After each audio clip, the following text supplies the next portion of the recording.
एक आदमी भागते भागते एक अजीब बात देखता है। एक बूढ़े व्यक्ति को ज़ॉम्बी ने पकड़ लिया था, लेकिन अजीब बात ये थी कि वो ज़ॉम्बी उसे देख ही नहीं रहे थे, जैसे वो उनके लिए अदृश्य हो। वो ज्यादा सोच नहीं पाता क्योंकि हजारों ज़ॉम्बी उसकी तरफ दौड़ पड़े थे। चारों ओर बस चीखें, गोलियों की आवाजें, पर ये गोलियां भी इन राक्षसों की भीड़ को रोक नहीं पा रही थीं। ज़ॉम्बी दीवारों को फांदकर शहर की हर गली में घुस चुके थे। मुख्य किरदार पीटर, जो कि संयुक्त राष्ट्र का एक जांच अधिकारी था, कुछ सैनिकों के साथ हवाई अड्डे की ओर जा रहा था, लेकिन ज़ॉम्बी उनका पीछा करते हुए वहां भी पहुंच गए। उनकी रफ्तार बेहद तेज थी, इतनी कि गोली चलाने वाला सैनिक भी निशाना नहीं साध पा रहा था। एक सैनिक जरा सा चूका, ज़ॉम्बी ने उसे पकड़ लिया और यह जानते हुए कि अब वो संक्रमित हो चुका है, उसने तुरंत अपने साथ की ग्रेनेड निकालकर धमाका कर दिया। लेकिन विस्फोट से ऊपर की रेलिंग भी टूट गई और चारों ओर तबाही मच गई। पीटर जैसे ही अगले मोड़ पर पहुंचा, उसके सामने फिर से ज़ॉम्बी का सैलाब उमड़ आया। वो बगल के लकड़ी के दरवाजे को धक्का देकर अंदर घुस गया और अगले ही पल पूरी सड़क ज़ॉम्बी से भर गई। दूसरी तरफ जाते हुए उसने फिर एक अजीब नजारा देखा। एक छोटा लड़का ज़ॉम्बी से भाग रहा था, पर जब ज़ॉम्बी उसके पास पहुंचे तो वे उसे छुए बिना उसके आगे निकल गए। लड़का डर के मारे झुक गया, पर ज़ॉम्बी जैसे उसे देख ही नहीं रहे थे। पीटर के मन में सवाल उठा, आखिर क्यों कुछ लोगों को ये राक्षस छोड़ देते हैं। भागते भागते उसके साथी सैनिक एक एक करके मारे जाते गए। आखिरी कुछ सैनिक बचने की पूरी कोशिश कर रहे थे। एक सैनिक ने ग्रेनेड फेंककर ज़ॉम्बी के झुंड को उड़ाया। एक महिला सैनिक जरा आगे बढ़ी तो एक ज़ॉम्बी ने उस पर हमला कर दिया। वो किसी तरह बच निकली, लेकिन उसकी बाह पर ज़ॉम्बी ने काट लिया था। पीटर जानता था कि संक्रमण 12 सेकंड में फैल जाता है। उसने तुरंत उसकी बाह काट दी और सेकंड गिनने लगा। 12 सेकंड बाद भी जब वो नहीं बदली तो सबने राहत की सांस ली। वे भागते हुए हेलीकॉप्टर तक पहुंचे, पर ज़ॉम्बी का झुंड वहां भी आ पहुंचा। हेलीकॉप्टर ज़ॉम्बी के बोझ से गिर पड़ा और विस्फोट हो गया। पूरा शहर अब बर्बाद हो चुका था। बचने के लिए सब हवाई अड्डे की ओर भागे, लेकिन वहां भी एक पायलट खुद के बचाव में विमान लेकर भाग गया। पीटर और उसके साथी एक अन्य यात्री विमान में किसी तरह चढ़ पाए। ज़ॉम्बी पहले ही हवाई अड्डे को निगल चुके थे। विमान में सफर करते हुए पीटर सोच रहा था, वो बूढ़ा आदमी और वो बीमार लड़का जिनको ज़ॉम्बी ने नहीं छुआ, क्या उनके बीच कोई समानता है। उसी दौरान विमान में रखे एक अलमारी से एक ज़ॉम्बी निकल आया। चारों ओर हाहाकार मच गया। पीटर और कुछ लोग दरवाजे बंद करके रोकने लगे, पर एक आदमी के डर से गलती से बैग फेंकने से ज़ॉम्बी का ध्यान उधर चला गया। अब सबकी जान खतरे में थी। पीटर ने देखा कि एक सैनिक के पास ग्रेनेड है। उसने उसे उठाया और ज़ॉम्बी के बीच फेंक दिया।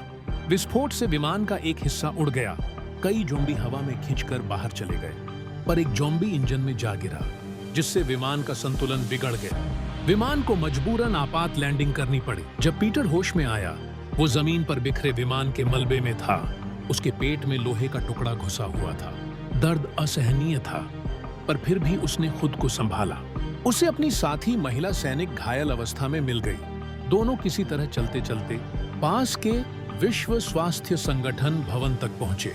3 दिन बाद जब पीटर होश में आया तो उसे पता चला कि संयुक्त राष्ट्र ने उसे मृत मानकर उसकी पत्नी और बेटियों को शरणार्थी शिविर भेज दिया है। वो गुस्से में था, पर जानता था कि मानवता को बचाना उससे ज्यादा जरूरी है।